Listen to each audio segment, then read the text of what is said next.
یہ جو ٹاپک ہے نا بہت امپورٹنٹ ہے، کیونکہ اکثر لوگ جذبات میں آ کر نا ان نشانیوں کو، جیسے کہ ریڈ فلیگز جو ہوتے ہیں، ان کو اگنور کر دیتے ہیں، جو بعد میں بہت زیادہ تکلیف کا باعث بنتے ہیں۔ Stop ignoring red flags. ہم سب کی زندگیوں میں کچھ لوگ ایسے ہوتے ہیں جن کے بارے میں ہمارا دل چیخ چیخ کر گواہی دے رہا ہوتا ہے کہ کچھ غلط ہے، لیکن ہم کیا کرتے ہیں؟ ہم اگنور کر دیتے ہیں، ہم اپنے دل کو خاموش کروا دیتے ہیں، ہم ان کے غلط رویوں کو موڈ سوئنگز کا نیم دے رہے ہوتے ہیں، ہم ان کی بدتمیزی کو غصہ کہہ کر ٹال دیتے ہیں، ان کے جو فراڈ ہوتا ہے اس کو ہم ناسمجھی کا ہم لقب دے رہے ہوتے ہیں۔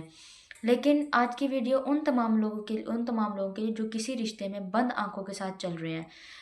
ریممبر، یہ جو ریڈ فلیگس ہوتے ہیں نا، یہ ہمیشہ آپ کے لیے وارننگ ہوتے ہیں، کیونکہ اگر آپ آج انہیں اگنور نہیں کریں گے، اگر آج آپ انہیں اپنی زندگی سے نہیں دور کریں گے، تو یہ کل کو آپ کا سکون برباد ضرور کریں گے۔ بات یہاں پہ اب سوال پیدا ہوتا ہے کہ یہ ریڈ فلیگ ہے کیا؟ سب سے پہلے آپ یہ سمجھیں کہ ریڈ فلیگ ہے کیا۔ یہ وہ بیہیویئر ہوتا ہے جو ہمیں بتاتا ہے کہ سامنے والا شخص مینٹلی انسٹیبل ہے، سوری ٹو سے، لیکن سامنے والا شخص مینٹلی انسٹیبل ہے۔ اور ہمیں کیسے پتہ لگے گا کہ ہماری زندگی میں کوئی بھی انسان ہو، ٹھیک ہے، خواہ وہ جو مرضی ہو، میں کسی کو پرسنلی ٹیگ نہیں کری، میں کسی کو پوائنٹ آؤٹ نہیں کری، جو مرضی ہو۔ پہلی نشانی یہ کہ وہ انسان آپ کو کنٹرول کرے گا، وہ چاہے گا آپ اس کے مطابق چلیں، اس کے مطابق بولیں، اس کے مطابق پہنیں، اس کے مطابق اوڑھیں، اس کے مطابق ہی سوچیں۔ تو یہ ایم سوری ٹو سے، لیکن یہ جس کو آج کے دور میں لوگ کیئر کہتے ہیں نا، یہ کیئر نہیں ہے، یہ قید ہے۔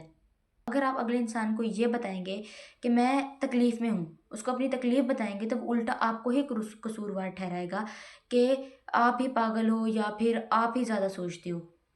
ٹھیک، تیسری اس کی نشانی یہ ہے کہ کوئی انسان اپنے سے جڑے کسی رشتے کو اگر وہ رسپیکٹ نہیں کر رہا، تو وہ دیر سویر سے وہ آپ کی بھی رسپیکٹ نہیں کرے گا۔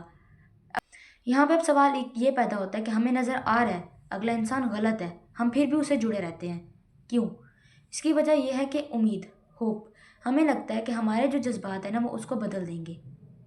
ہم ان کی شخصیت سے، ان کے عکس سے اس حد تک جڑنے لگتے ہیں کہ ہمارے دماغ میں ہوتا ہے ان کی اس شخصیت سے ہم جڑنے لگتے ہیں جو ہمارے دماغ میں ان کی بنی ہوئی ہوتی ہے، نہ کہ اس سے جو وہ حقیقت میں ہوتے ہیں۔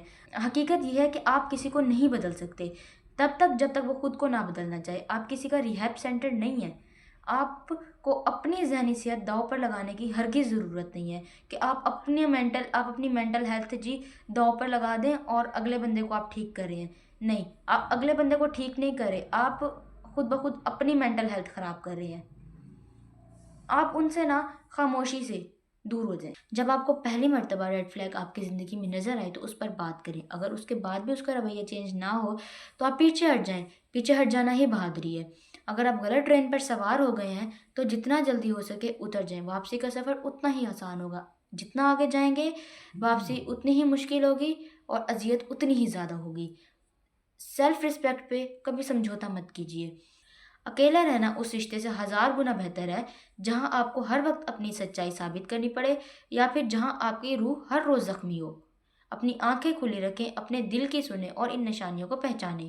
آپ محبت کے نہیں بلکہ ایک ایسی محبت کے حقدار ہیں جہاں آپ کو تحفظ اور سکون کا احساس ہو، نہ کہ بے چینی کا اور خوف کا۔